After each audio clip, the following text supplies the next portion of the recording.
Good morning all friends. मेरे legal advice by Sheikh Javed Mohammad advocate channel पर आपका स्वागत है। आज के हमारे वीडियो का टाइटल हिंदू उत्तराधिकार अधिनियम से संबंधित है, पैतृक संपत्ति से संबंधित है कि जब कोई व्यक्ति की मृत्यु हो जाती है, निर्वसित उसकी मृत्यु हो जाती है और उसने दो शादियां की थी। पहली संतान से पहली पत्नी से एक एक संतान है और दूसरी जो पत्नी की थी उससे कुल तीन संतानें हैं। अब जब इस व्यक्ति की मृत्यु हो जाती है तब इन दोनों पत्नियों और इनके बच्चों में संपत्ति का बंटवारा किस प्रकार से किया जाएगा, आज के इस वीडियो में इसी टॉपिक पर मैं आपको कानूनी जानकारी दूंगा। दो सरल उदाहरण, एक 30 बीघा का लाइव में बांटकर दिखाऊंगा, एक 100 बीघा का वो भी लाइव बांटकर मैं आपको दिखाऊंगा। ये पूरे एग्जाम्पल्स मैंने डिजिटल ई बुक के अंदर आपके लिए तैयार करके रखे हैं। ये उसी के अंदर से मैं आपको आगे की जानकारी दूंगा। ये दोनों सरल उदाहरण 30 बीघा का और 100 बीघा का जो मैं आपको लाइव बांटकर दिखाऊंगा, डिजिटल ई बुक के अंदर मैंने आप लोगों के लिए तैयार करके रखे हैं। डिजिटल ई बुक की लिंक वीडियो के नीचे डिस्क्रिप्शन बॉक्स में मेरे द्वारा दे दी गई है। यदि आपको आवश्यकता महसूस हो तो आप उसको खरीद भी सकते हैं। आज के वीडियो में हम जिन महत्वपूर्ण कानूनों को देखना और समझना जरूरी है वो हिंदू विवाह अधिनियम 1955 की धारा 5 की उपधारा 1, धारा 11 और धारा 16 की उपधारा 3 है। ये क्यों जरूरी है सर? क्योंकि दो पत्नियां हैं। अब हम सबसे पहले दूसरी पत्नी की स्थिति को भी चर्चा करेंगे, दूसरे विवाह पे भी चर्चा करेंगे, उसकी संतान को भी क्या कानूनी अधिकार होगा इसके बारे में भी मैं आपको जानकारी दूंगा। तो धारा 5 में विवाह की शर्तें बताई गई हैं। कुल 5 शर्तें इसमें बताई गई हैं। 5 शर्तें इसमें बताई गई हैं। इसमें से हम सबसे पहली शर्त को देखेंगे जो हमारे वीडियो के टाइटल से संबंधित है। धारा 5 की उपधारा 1 में बताया गया है कि जब भी किसी पुरुष की शादी होती है तो उस समय उसकी कोई जीवित पत्नी नहीं होना चाहिए। यदि किसी पत्नी की शादी होती है तो उस समय उसका कोई भी जीवित पति मौजूद नहीं होना चाहिए। अब ये धारा 5 में शर्त दी गई है उपधारा 1 में। अब यदि इनका उल्लंघन होता है तो इसी अधिनियम की धारा 11 के तहत वो विवाह शून्य और अकृत और अवैध होगा। यहाँ पर एक स्थिति क्लियर हो गई। अब जब विवाह शून्य और अकृत हो गया और दूसरी पत्नी को यदि पत्नी का दर्जा नहीं मिला है कानूनन तौर पे तो वो किसी भी प्रकार से पति की संपत्ति में दावा नहीं कर सकती, ना तो पैतृक संपत्ति में ना ही स्ववर्जीय संपत्ति में। सवाल दूसरी पत्नी के बच्चों का, तो वो बच्चे बराबर पैतृक संपत्ति में जो है कि अधिकारी नहीं हो सकते। वो अधिकारी कहां पर होंगे कि सबसे पहले तो पैतृक संपत्ति का बंटवारा होगा और पहली पत्नी और उसके बच्चे ये दोनों उसमें अधिकारी रहेंगे पैतृक संपत्ति में। माँ को भी बेटे के बराबर ही संपत्ति में अधिकार मिलेगा। मैं आपको यहाँ जरूरी जानकारी दे दूं कि जो पैतृक संपत्ति होती है, जब उस संपत्ति के मालिक की जैसे ही मृत्यु होती है तो इसमें फिर काल्पनिक बंटवारा किया जाएगा। काल्पनिक बंटवारा ये इस प्रकार से कि यदि वो जीवित होता तो उसमें 3 बराबर हिस्से होते, तो इसका काल्पनिक बंटवारा किया जाएगा और एक हिस्सा मृतक का निकाला जाएगा। जैसे कि ए नामक व्यक्ति की मृत्यु हो गई, बी उसकी पत्नी और सी उसका पुत्र है, तो ये पहली पत्नी के हैं, तो इन्हीं में सबसे पहले बंटवारा होगा सर। क्योंकि ये संपत्ति जैसे कि पैतृक संपत्ति है तो पैतृक संपत्ति में पत्नी को तो कोपार्सनर, पत्नी को अधिकार, कोपार्सनर है ही नहीं पत्नी, उसको कोई कानूनी अधिकार नहीं है। उसे वो बंटवारे की ना तो मांग कर सकती है ना बंटवारे का वो दावा लगा सकती है। बंटवारे का दावा लगाने का अधिकार या उसमें हिस्सा लेने का अधिकार सिर्फ पुत्र को है, क्योंकि पुत्र उसमें कोपार्सनर है, उसका जन्म से ही उसका हक है। क्योंकि जो हिंदू उत्तराधिकार अधिनियम अधिनियम 1956 की धारा 6 में 2005 में अमेंडमेंट भी हुआ है कि पुत्री को भी पुत्र के बराबर कोपार्सनर मान लिया गया है और जो हिस्सा पुत्र का होता है वही हिस्सा पुत्री को भी प्राप्त होगा, दोनों को बराबर हिस्सा प्राप्त होगा। इसी के संबंध में सुप्रीम कोर्ट ऑफ इंडिया के द्वारा एक लैंडमार्क जजमेंट भी दिया गया सुनीता शर्मा विरुद्ध राकेश शर्मा 2020। उसमें पूरी ये परिभाषा दी गई है पूरी कोपार्सनर के बारे में, पीढ़ियों के बारे में बताया गया है कि 4 पीढ़ी से जो संपत्ति बगैर विभाजन के चली आ रही है तो उसको जो है कि पैतृक संपत्ति कहा जाता है। और उसमें उस खानदान में जो भी बच्चा जन्म लेता है, चाहे बेटा हो या बेटी, उसका उसमें जन्म से हक होता है। तो ये इनको अधिकार होता है पिता के जीवित रहते भी उसका बंटवारा कराने का, और पिता की मृत्यु के बाद तो फिर ये उत्तराधिकारी होने के नाते प्राप्त करेंगे ही। यहाँ पर हिंदू उत्तराधिकार अधिनियम 1956 की धारा 8 के बारे में और बता दूं सर कि जब भी किसी निर्वसित पुरुष की, हिंदू पुरुष की मृत्यु होती है तो उसकी संपत्ति इसी में बताए गए नियमों के अनुसार उसके उत्तराधिकारियों में विभाजित होती है। सबसे पहला बताया गया उसमें नंबर 1 में क्लास फर्स्ट ईयर्स, पत्नी और बेटा बेटी ये फर्स्ट क्लास ईयर्स माने गए। यदि ये नहीं होते हैं तो वर्ग 2 के वारिसों में जाती है सूची में, यदि वर्ग 2 के वारिस नहीं है तो तीसरे में संगोत्र, और संगोत्र भी नहीं है तो बंधुओं को जाती है। ये धारा 8 में इसका पूरा क्रम बताया गया है। तो अब आज का जो हमारा वीडियो का टाइटल है, तो सबसे पहले काल्पनिक बंटवारा होगा, संपत्ति में 3 बराबर हिस्से होंगे, पत्नी भी बेटे के बराबर हिस्सा प्राप्त करेगी। तो ये इसका सबसे बेसिक रूल है सर। इसी को मैं सरल उदाहरण के साथ और 5 सुप्रीम कोर्ट ऑफ इंडिया के जजमेंट्स मैंने विशेष तौर से आपके लिए इस पे कलेक्ट किए हैं। जैसे कि एक गुरुदत्त का 1978 का सुप्रीम कोर्ट ऑफ इंडिया का जजमेंट है, उसमें खास तौर से बताया गया है कि पत्नी पति के हिस्से में भी संपत्ति प्राप्त करेगी जब पैतृक संपत्ति का इनका बंटवारा होगा। तो 3 हिस्से होंगे इनके। जैसे कि उदाहरण के तौर पे मैं 30 बीघा जमीन का हम ले लेते हैं, 10 10 10 3 हिस्से हो गए 10 10 बीघा के।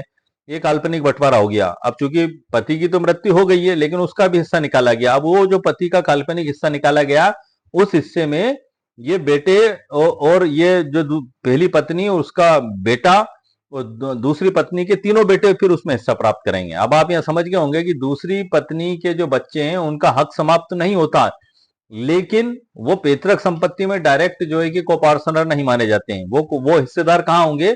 जो ये पति को जो काल्पनिक बंटवारा किया गया और वो जो हिस्सा मिला, वो उसमें से संपत्ति प्राप्त करेंगे।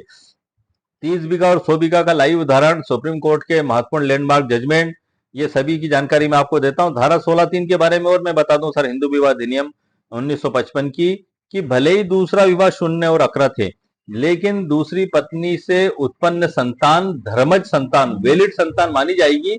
और वो पैतृक संपत्ति में तो दावा नहीं कर सकते हैं, लेकिन पैतृक संपत्ति में उनके पिता को जो संपत्ति प्राप्त होगी उसमें वो हिस्से के अधिकारी होंगे। और उसमें मात्र दूसरी पत्नी के बच्चे ही नहीं होंगे, पहली पत्नी और उसके बच्चे भी होंगे। पहली पत्नी, उनका बच्चा हो गया, दूसरी पत्नी के 3 बच्चे हो गए, तो कुल मिला के 5 लोग उसमें हिस्सा प्राप्त करेंगे। तो इन्हीं को मैं सरल उदाहरण के साथ आपको और सुप्रीम कोर्ट ऑफ इंडिया के महत्वपूर्ण जजमेंट जो इसी से संबंध रखते हैं, उसके आधार पर मैं आपको डिजिटल ई बुक में से जानकारी देता हूं। और इस बहाने आपका सर डिजिटल ई बुक से परिचय भी हो जाएगा कि आखिर इसमें लिखा क्या है। आइए सर, लेट्स गो। आगे बढ़ने से पहले सर मैं आपको महत्वपूर्ण जानकारी और दे दूं कि क्लास फर्स्ट हियर्स कौन होते हैं, क्लास सेकंड के उत्तराधिकारी कौन होते हैं। इन पे मैं स्पेशल वीडियो तकरीबन 8 महीने पहले मैं बना चुका हूं, जिसमें मैंने क्लास फर्स्ट हियर्स की जो वारिसान की ये पूरी सूची उसमें दी गई है, सरल उदाहरणों के साथ, सुप्रीम कोर्ट ऑफ इंडिया के जजमेंट्स के साथ पूरी डिटेल जानकारी उस वीडियो में मेरे द्वारा दी गई है, जो मेरे चैनल पर अपलोड हो चुका है 8 महीने पहले। और उसकी डिजिटल ई बुक की लिंक भी उसी वीडियो के नीचे आपको मिल जाएगी। यदि आपको आवश्यकता महसूस है तो आप उसको खरीद सकते हैं। तो ये इसकी डिटेल जानकारी वहां पर मौजूद है। अब आज हम जो बात कर रहे हैं सर, हमारा जो वीडियो का टॉपिक है, आप देख रहे हैं कंप्यूटर स्क्रीन पर, यही हमारे वीडियो का भी टॉपिक टाइटल है और यही हमारी डिजिटल ई बुक का भी टाइटल है। जब पति की मृत्यु हो गई, तब मृत्यु के बाद का गणित। पहली पत्नी से 1 संतान और दूसरी पत्नी से 3 संतान, तो पिता की संपत्ति का कैसे बंटवारा होगा मृत्यु के बाद, काल्पनिक बंटवारा सीखें। ये हमारा वीडियो का टाइटल है सर। उसके बाद ये अध्याय चालू हो गए, इसमें 11 अध्याय है इसमें कुल टोटल। उसके बाद डिस्क्लेमर भी इसमें दी गई है और यहां से हमारी मुद्दे की बात चालू होती है। तो मैं सीधे शुरुआत मुख्य मुद्दे से करता हूं सर। और यहाँ पे मैं आपको बता दूं कि पहली पत्नी से 1 संतान जो हमने उदाहरण लिया है, तो काल्पनिक बंटवारा हमें सबसे पहले इसमें निकालना होगा। कैसे निकालेंगे? जब किसी हिंदू पुरुष की मृत्यु अपनी पैतृक संपत्ति का वास्तविक विभाजन किए बिना हो जाती है। यह जानकारी आप मान के चलें कि जो अभी मैंने आपको मौखिक तौर से दी थी शुरुआत में, वही जानकारी उससे भी ज्यादा जो है कि सुप्रीम कोर्ट ऑफ इंडिया के जजमेंट्स के साथ अतिरिक्त जानकारी के साथ मैं आपको दे रहा हूं। कुछ जानकारी का हो सकता है आपको ऐसा लगे कि ये डबल हमें जानकारी रिपीट हो रही है, लेकिन ये मैं आपको डिजिटल ई बुक के अंदर से दे रहा हूं सर। तो आपको ये पता भी लग जाएगा कि आखिर इसमें लिखा क्या है, और वो जानकारी जो मैं आपको शुरुआत में नहीं दे पाया वो अब आपको यहाँ पर प्राप्त हो जाएगी। हम देखते हैं कि पैतृक संपत्ति का वास्तविक विभाजन किए बिना हो जाती है किसी हिंदू पुरुष की मृत्यु, तो अदालत सीधे उत्तराधिकार लागू नहीं करती। कानून सबसे पहले धारा 6 के स्पष्टीकरण 1 के तहत एक काल्पनिक बंटवारा नोशनल पार्टीशन किया जाता है। मानो पिता की मृत्यु से ठीक पहले परिवार में बंटवारा हुआ हो, एक कल्पना के आधार पर बंटवारा किया जाएगा। आइए इस काल्पनिक बंटवारे और मृत्यु के बाद के असली विधि गणित को 3 मुख्य बिंदुओं से हम समझते हैं। नंबर 1 है पहली वेद पत्नी और उसकी पहली वेद पत्नी आबलिक मां का अधिकार काल्पनिक बंटवारे में हिस्सा। नियम: मिताक्षरा कानून और सुप्रीम कोर्ट के ऐतिहासिक फैसले गुरुपद खंडप्पा मखदुम AIR 1978 AC 1239 के अनुसार जब पिता की मृत्यु के समय काल्पनिक बंटवारा नोशनल पार्टीशन माना जाएगा तो पिता की वेद पत्नी बेटे की मां को एक बेटे के बिल्कुल बराबर स्वतंत्र हिस्सा पाने का पूर्ण अधिकार होगा। दूसरी स्थिति है काल्पनिक स्थिति। यदि कुल पैतृक संपत्ति 30 बीघा थी, हम उदाहरण मान लेते हैं इसमें, तो पिता की मृत्यु के तुरंत पहले हुए इस काल्पनिक विभाजन में 3 हिस्से होंगे। पिता को 10 बीघा, पहली पत्नी को 10 बीघा और पहली पत्नी की संतान को 10 बीघा प्राप्त होगी। दूसरी पत्नी का अधिकार नंबर दूसरा पॉइंट है सर, ये शून्य होगा। क्यों होगा? क्योंकि हिंदू विवाह अधिनियम 1955 की धारा 5 की उपधारा 1 और धारा 11 में पहली पत्नी के जीवित रहते किया गया दूसरा विवाह पूर्णतः शून्य है। इस पे यमुना देवी का भी एक सुप्रीम कोर्ट ऑफ इंडिया का जजमेंट है जो मैंने आगे लिखा हुआ है। हालांकि वो भरण पोषण से रिलेटेड था, लेकिन उसमें सेकंड वाइफ का विवाह को शून्य बताया गया। वो इसी से मैंने आगे उसको डिजिटल ई बुक में लिखा है, मैं आपको बता दूंगा। अब कानूनन स्थिति हम समझ लेते हैं सर। इसमें कानूनन दूसरी महिला पत्नी का दर्जा ही नहीं रखती है, इसलिए वह पति की मृत्यु के बाद भी धारा 8 के तहत वैध विवाह लॉ फुल विडो न होने के कारण क्लास फर्स्ट ईयर की सूची से पूरी तरह बाहर रहेगी। पैतृक या व्यक्तिगत संपत्ति के विभाजन में उसे कोई हिस्सा या शेयर नहीं दिया जाएगा। अब तीसरी स्थिति बन गई सर हमारी दूसरी पत्नी के बच्चों की स्थिति मृत्यु के बाद और धारा 8 का प्रभाव। यहां पर हिंदू उत्तराधिकार अधिनियम 1956 की धारा 8 और 16(3) एचएमए का संयुक्त प्रभाव लागू होगा। किस प्रकार से होगा? धारा 8 का मूल सिद्धांत तो मैंने आपको बता ही दिया सर। तो अब काल्पनिक बंटवारे में जो 10 बीघा हिस्सा पिता के नाम पर आया था वह अब पिता की पृथक और व्यक्तिगत संपत्ति माना जाएगा, क्योंकि वह इंस्टल प्रॉपर्टी में से उसमें बंटवारा हो गया है पहली पत्नी और पहली पत्नी के बच्चे का और पति का, तो वो उसकी व्यक्तिगत संपत्ति हो गई। अब शून्य विवाह की संतानों का अधिकार यहां से जागृत होगा। धारा 8, यदि वो जीवित रहते हैं तब तक दूसरी पत्नी के बच्चों का कोई अधिकार उसमें नहीं ओपन होता। ओपन कब होगा? जब निर्वसियती किसी हिंदू पुरुष की मृत्यु हो जाती है, तब ये बंटवारे की ओर उत्तराधिकार की ओर बढ़ा जाता है। शून्य विवाह की संतान का अधिकार जागृत होना। 16(3) एचएमए सुप्रीम कोर्ट के हालिया फैसले रेवण सिदप्पा बनाम मल्लिकार्जुन 2023 के अनुसार दूसरी पत्नी के 3 बच्चे वैध माने गए हैं और वे पिता की इस व्यक्तिगत 10 बीघा संपत्ति में क्लास फर्स्ट ईयर के रूप में हिस्सा पाने के अधिकारी बन जाते हैं। अंतिम विभाजन का गणित क्या हुआ? पिता के इस 10 बीघा हिस्से के कुल 5 बराबर हिस्से होंगे, यानी पहली पत्नी प्लस पहली संतान प्लस दूसरी पत्नी के 3 बच्चे, कुल हो गए 5। 10 में भाग लगाया 5 का तो 2-2 बीघा जमीन आई सारी है। अब इसमें अंतिम तालिका भी मैंने इसमें बना दी है।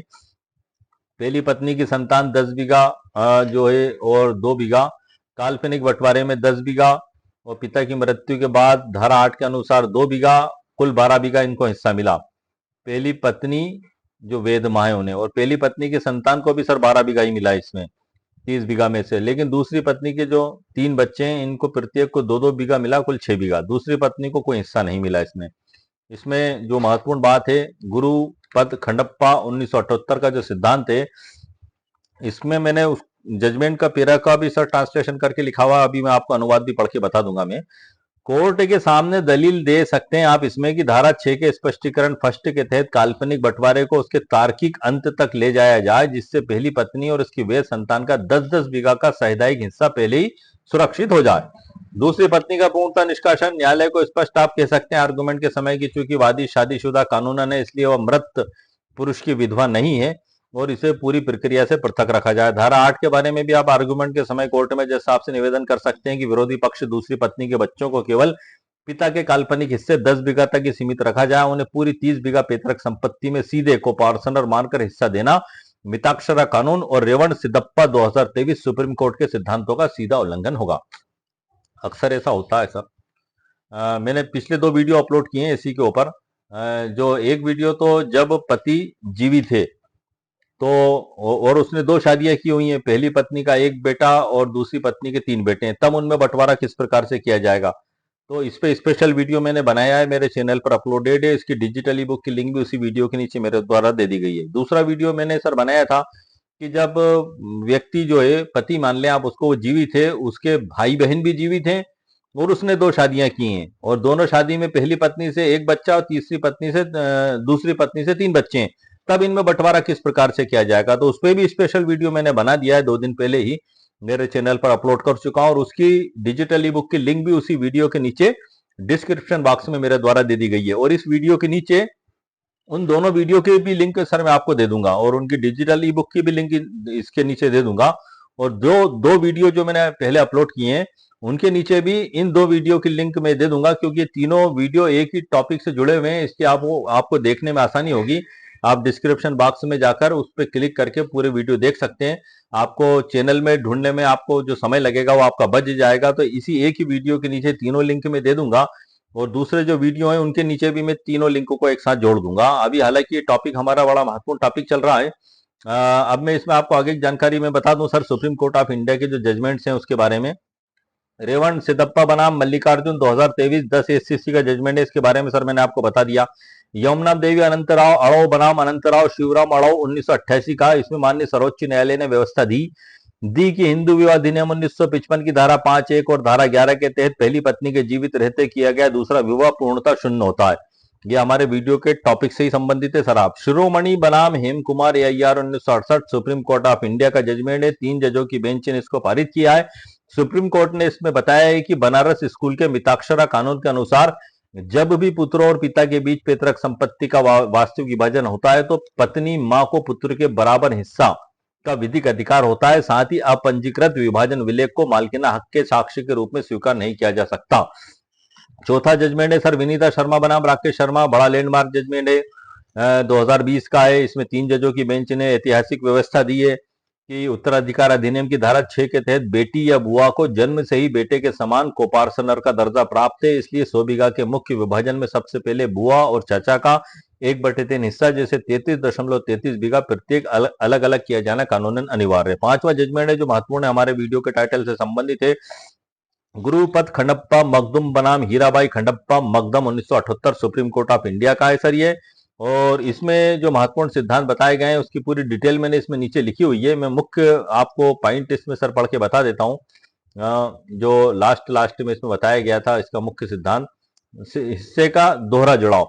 यदि पति की मृत्यु के ठीक पहले परिवार में विभाजन होता है तो विधवा को जो हिस्सा एक पति पत्नी के रूप में मिलता है वह हिस्सा और पति की मृत्यु के बाद उसके पति के हिस्से में से एक उत्तराधिकारी क्लास फर्स्ट ईयर के रूप में मिलने वाला हिस्सा, इन दोनों को आपस में जोड़ा जाएगा। मतलब पत्नी को 2 हिस्से इसमें प्राप्त होंगे सर, दोहरा लाभ प्राप्त होगा।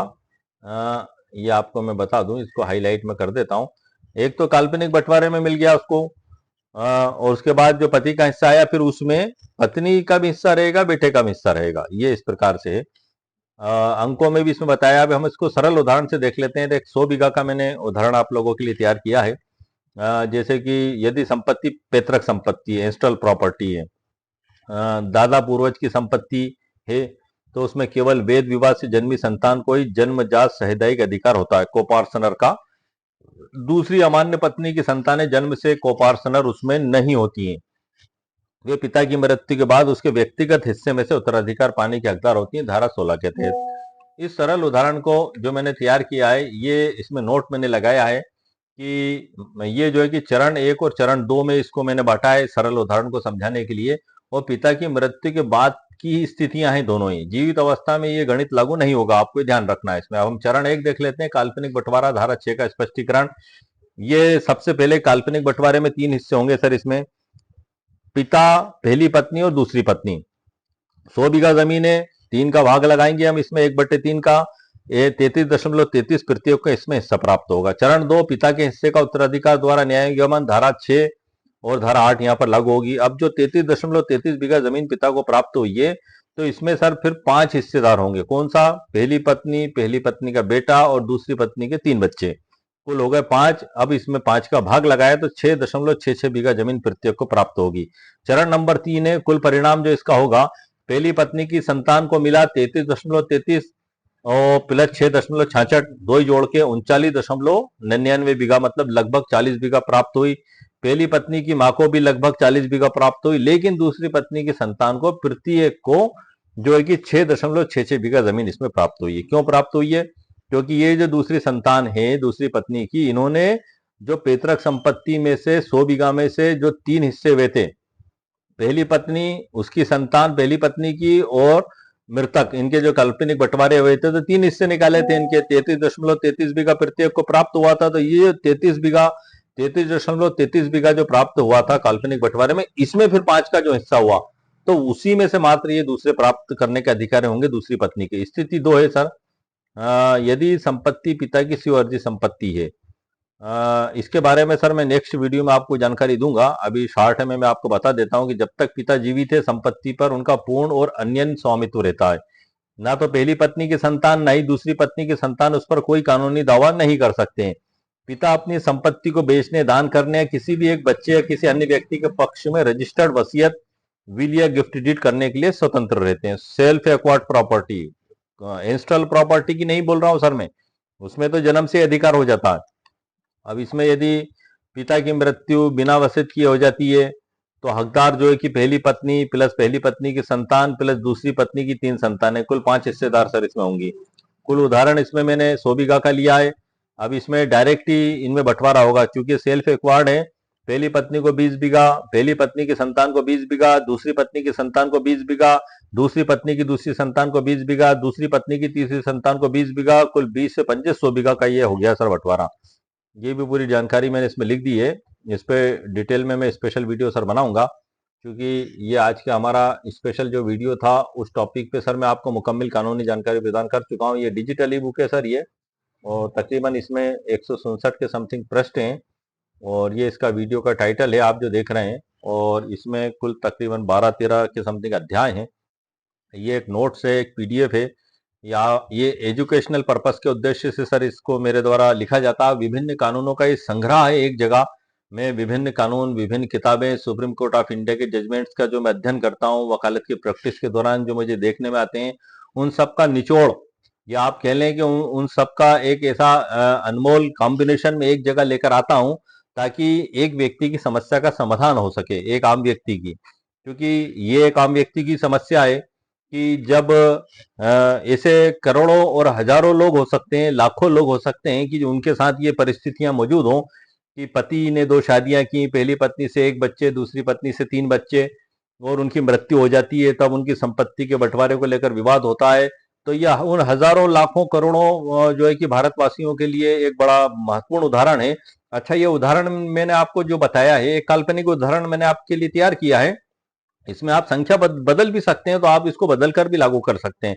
जैसे कि 2 शादी में पता लग रहा है कि पहली पत्नी से 5 बच्चे हैं, पता लग रहा है दूसरी पत्नी से 4 बच्चे हैं, तो ये फार्मूला यही रहेगा, आप उसको इसमें फिट करके उस हिसाब से आप निकाल सकते हैं। बेसिक आधार जो मैंने आपको बताया सुप्रीम कोर्ट ऑफ इंडिया के महत्वपूर्ण जजमेंट्स के आधार पर, तो ये जो महत्वपूर्ण चीज है, हमें बेसिक चीज सर समझना इसके लिए बेहद जरूरी है। तो डिजिटल ई बुक है सर, इसकी लिंक मैंने वीडियो के नीचे डिस्क्रिप्शन बॉक्स में दे दी है।